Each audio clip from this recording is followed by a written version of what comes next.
Now for our coof segment of the day. Oh my, I can't believe it. This strong old bitch, she survived the 1918 flu, both world wars, but unfortunately, the COVID was just too strong for her. Let me read that back for you. She survived the 1918 flu and both world wars. This bitch was fucking ancient, but oh my god, the coof, man, it's just way too much for her to take. Let's just get a little bit of this, because don't worry, it only gets fucking weirder from here, and the AP is unironically reporting this.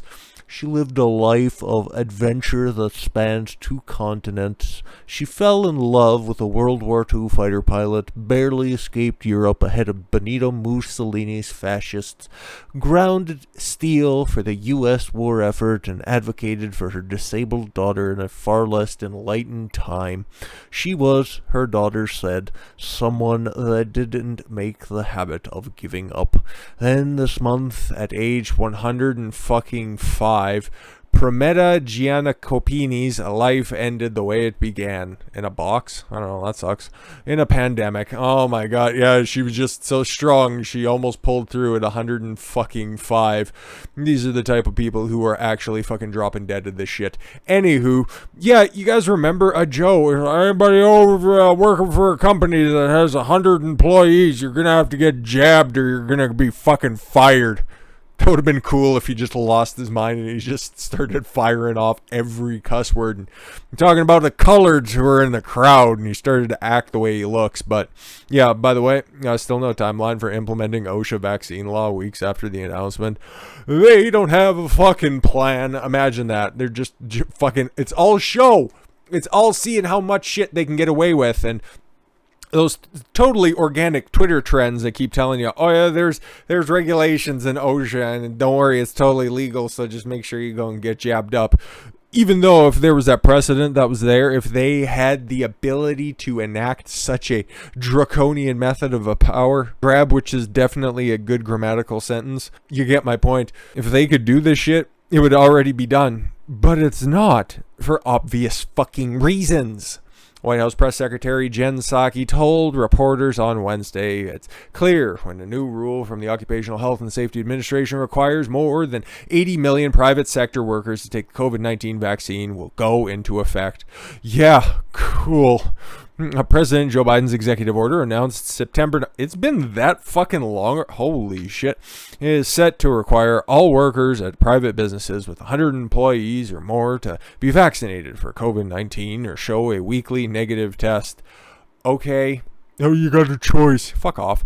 It will also require employees with more than 100 employees to provide paid time off for workers to get vaccinated or to recover if they suffer an adverse reaction to post-vaccination, which YouTube affirms, and it tells me that there's no such thing as a bad reaction to the vaccine. In fact, everything just becomes so much better. Tastes get a lot more stronger. Colors become more vibrant. The world is just a better place after the jab, so make sure you book your appointment and your booster appointment as well. Fines for companies who do not apply or do not comply with the law could total as much as $13,600. And Biden's budget reconciliation packages being considered in Congress, it's not really being considered, that's for shoot, includes a measure to increase OSHA fines a 10 fucking fold. So if you're not vaccinated, or if you don't provide my fucking negative tests every, couple of fucking days, your employer could face $136,000 fine. And you wonder why they haven't been able to nail this down from a legal standpoint yet. I wonder why. The Department of Labor Secretary Marty Walsh is overseeing the creation of an emergency temporary standard. It's always an emergency for your safety and your security to implement the new vaccine requirement. God, these bureaucrats, man, they really know how to put their friends to work, that's for certain. Following Biden's announcement, officials have said the ETS is expected to be applied in the coming weeks. Okay, cool. What is this going to be, the sword of Damocles just over everybody's head? Don't worry, eventually we're going to start finding you. But when though? Don't know, but eventually. Psaki reiterated on Wednesday, most 4 weeks after the initial announcement, or almost, sorry. Then no firm timeline has been set by the White House. We never give an exact timeline just to the Taliban when it comes to withdrawals, but to the American people, no, you don't need to know. You're on a need-to-know basis, and I'm sorry, you look like a Trump supporter. So maybe we should have been more specific at that time. Obviously, Biden didn't get that cue card. It takes some time, and we want to make sure that we put out those who are clear. So that they are clear and they provide the guidance necessary for businesses. Sure, pal. And theoretically, you don't get jabbed, yeah, you're going to end up on the fucking pogey line, I guess. And you take a look once again. I feel like we just talked about that not that long ago. Oh, yeah, I think it was couple days ago when we were talking about the record-breaking apprehensions at the southern border. Well, jobless claims once again on the rise. The sapping confidence in labor market recovery. I fucking wonder why. The number of U.S. workers who filed for unemployment rose above expectations last week, hitting the highest levels in over a month and casting doubt on the strength of the labor market recovery. No, don't worry. Everything's all fine. Numbers don't need to make sense. We're doing great. Don't ask any more questions.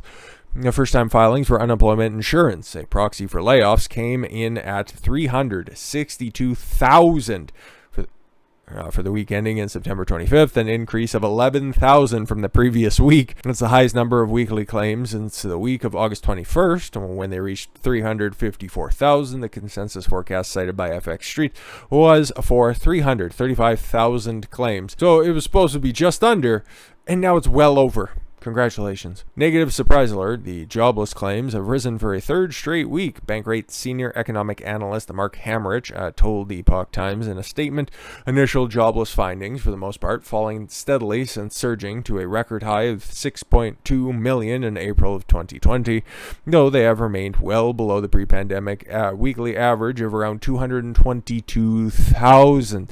So they are 1/3 higher under Biden, right? But guess what? No mean tweets. Yeah, and no fucking economy to go back to. But we talked about this earlier. The Senate was pretty busy here over the past couple of hours. Something else that they voted.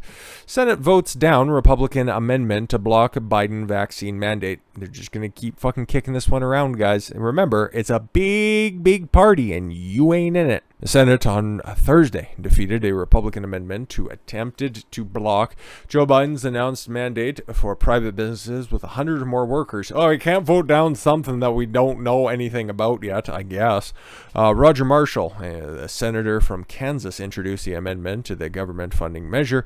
Republicans and Democrats split 50-50 on the vote, falling short of the 60 votes required to pass the amendment, yet to supersede the executive order of the president. That's why Kamala didn't have to jingle her charm bracelet down the halls of Congress in order to come and give her tie-breaking vote.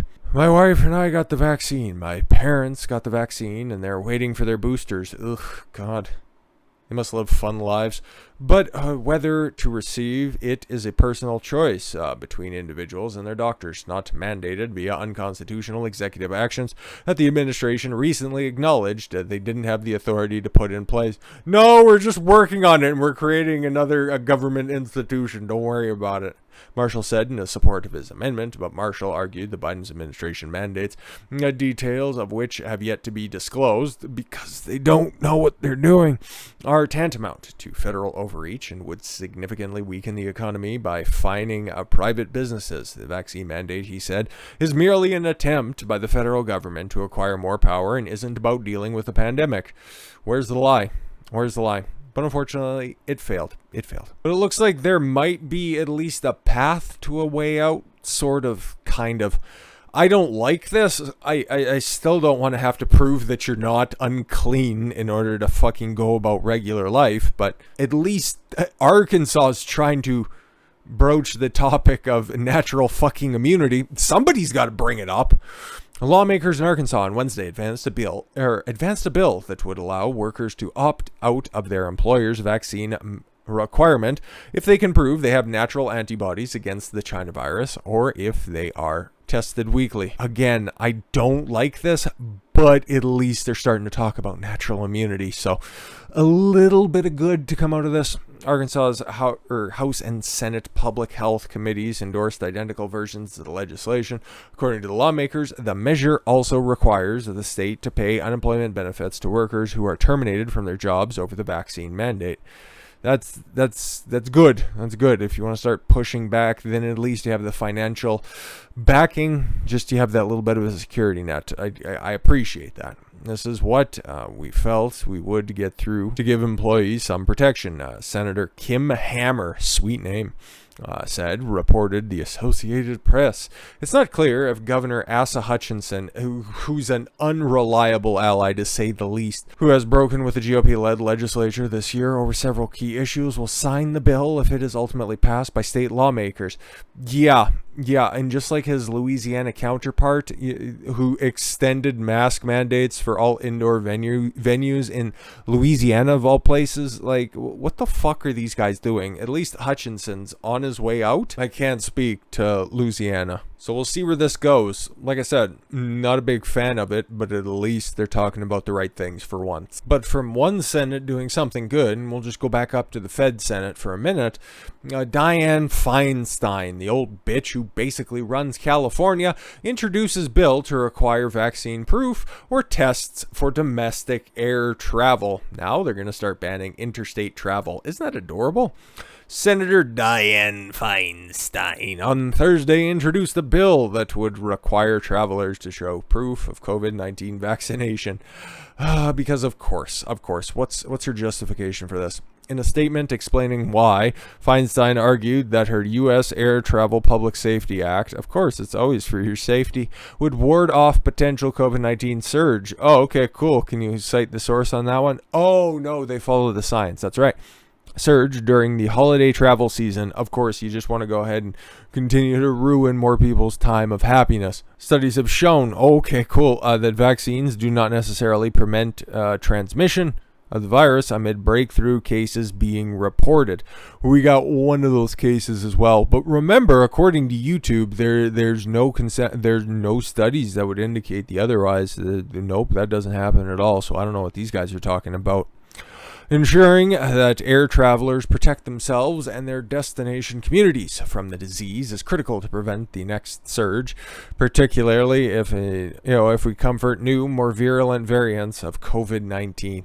You see what they're working towards here, kids, don't you? Oh, see, there's going to be another strain. Oh, there's going to be one that's going to be vaccine resistant. Oh, there's going to be another one that's even deadlier or more transmissible. Oh my God. And it's all because these goddamn people won't get the fucking jab already. Yeah, but they're just so safe and secure that it's already causing little quasi lockdowns everywhere. Breakthrough COVID-19 infections. Oh, wait, no, they're safe and secure and effective. God damn it, stop lying. You're lying. Why are you lying? Big Tech wouldn't lie to me. Disrupts Aladdin's reopening.